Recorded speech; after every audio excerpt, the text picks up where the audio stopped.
I'm Jeff Cassidy, Sheriff of Sullivan County. I want to start out by saying that we've been looking for baby Evelyn since last Tuesday. We've been working 24/7 nonstop. As you all know, she was first reported missing last week, and we're still searching for her and working to determine exactly when she disappeared. We have followed up on over 570 tips, along with the Tennessee Bureau of Investigation and Federal Bureau of Investigation. We've been working as a team on this ever since baby Evelyn went missing. At this point, most of you are aware that we've received a number of conflicting, inaccurate statements from the mother, Megan Boswell, Evelyn's mother. During the investigation, we determined that some of the statements Megan Boswell provided to us were false. Many of the false statements that Megan made delayed our investigations and also impeded our investigations on trying to find Evelyn. As a result, she has been charged with false reporting. Because the investigation remains active and ongoing, we can only release specific answers to this investigation. Of course, everybody knows that a lot of the stuff that we've received, with it being conflicting and inaccurate, and a lot of the information you all are receiving are from the mother, Megan.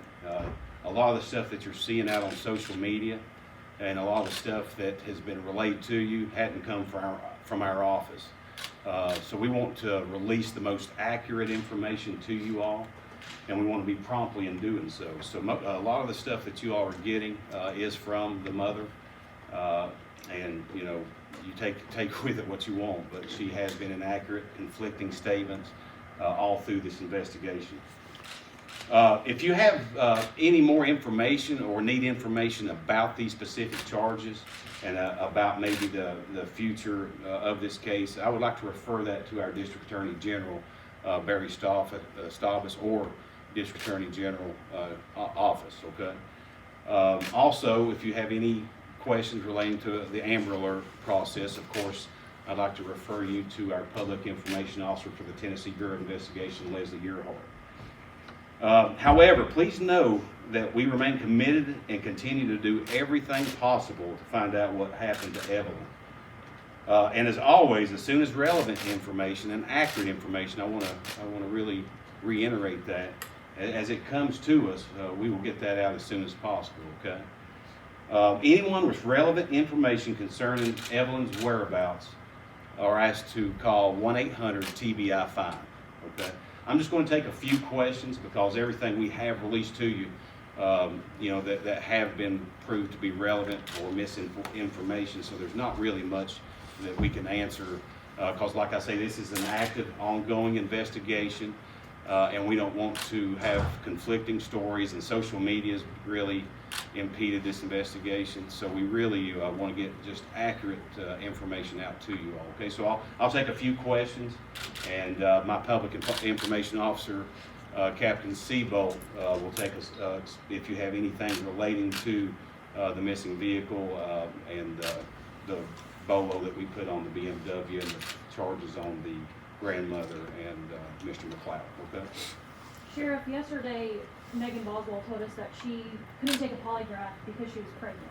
Can you kind of touch on the fact that you guys maybe have not administered one of those to her, or has she received a CVSA or anything like that? She was never asked to meet us for any polygraph. We don't actually have a polygraph examiner. Tennessee Bureau of Investigation does the polygraphing. We never set up any type of interview for her. And the pregnant statements, I'll have to leave that to her. That's information she released to you. Of course, it being medical, there's HIPAA violations that we have to look into, and I can't release that information at this time. Sheriff, do you still believe Evelyn Boswell is alive, and are you any closer to finding where she is? I hope and pray. My staff hopes and pray, and everybody working on this case hope and pray she's alive, and we're going to continue to work just like she is alive. Sheriff, as more time elapses, is this case becoming more complicated? Well, it was complicated from the beginning. Sure. Good question, but like I say, we were it was just reported last Tuesday. Last known sighting verified was 1st of December, so we were already behind the 8 ball, 68 days before she was even reported missing. So a lot of the tips that we followed up on you know, they hadn't been really relevant to or pertinent to our investigation. Sheriff, we're hearing that authorities in Wilkes County are searching an pond in connection with this. Speaking of those social media rumors, is this true, and how can we combat things like I'm glad you brought that up, Angie. I meant to tell you all, that is just information we just received, and that is confirmed. They are looking in an area in Wilkes County, North Carolina. It wasn't asked from anybody that I know of from our agency or Tennessee Bureau of Investigation, but they are actively looking at a area in Wilkes County, North Carolina. And this is in connection with Evelyn Boswell? Yes, ma'am. Is the reward money still at 56,000? No, it's up to 59,850.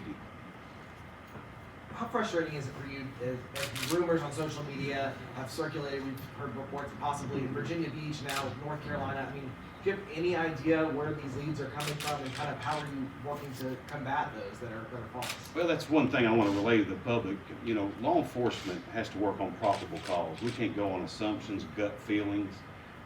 We have to have relevant, sufficient evidence to prosecute a case. So with that, you know, I got with the District Attorney General late last night while we were working on this case, and all we had at the time was false reporting. So we arrested her for that. And like I say, our main concern right now is find Evelyn, but like you said, very frustrating. 2 months before she's even reported missing, it puts us behind, puts our investigation behind. And then, like you say, speculation, people posting on social media, assumptions. We can't go on assumptions. We got to have fact, and with fact, we have to have probable cause before we can execute search warrants, make arrests. If that makes sense. Sheriff, following up on that, how should the community help? We've had so many questions. What can we do? The community has been outstanding. The outpouring support of the support from the community, but you got to think of our timeline of 2 months, over 2 months of her missing. We would love to have a grid search area and form search teams to assist us in locating Evelyn, but 413 square miles in our county, and then there was a possibility of Mendota, some possibilities of North Carolina. You can imagine the labor-intensive work we would have to have just trying to form a search team. If we can get some information to where we can narrow that down to in a mile grid area, we would be glad to have more help. But just prayers, concerns, support from our local community and all over the nation has really been outpouring. We appreciate the prayers and support. Sheriff, have you been able to speak to the grandmother since she got back from Wilkes County? I have not myself, but she has been questioned by investigators. What has she told you? I'll leave that. That's still under investigation. I really wouldn't like to comment on that. Sheriff, I know that One more question. you've all said that her story has changed. The mother's story has changed multiple times since you guys initially started talking to her. Since she's been arrested, has her story changed yet again, or kind of what has been like? Every time we talk to her, her story changes. Yeah, I'm serious when I say that. Every single time. Sheriff, you said the last verified sighting was the 1st of December. A few moments ago, we previously heard it was December 26th, December 11th, 10th or 11th. 10th or 11th is what I've been going on simply because it was verified by somebody that's not lied to us. And is that the babysitter? Yes, ma'am. Yes, sir. So you've talked to him or her? We've interviewed everybody. Okay. Okay, guys, thank you for coming. Thank you very much. And like I say, we will promptly get information out to you as it comes to us when it's relevant and accurate. So like I say, just be patient with us. I appreciate your all's patience, but as you can tell, this is a very, very difficult case. And whenever a lot of stuff comes to us, it's just not accurate, and I don't want to get that to you. Thank you very much. I appreciate it.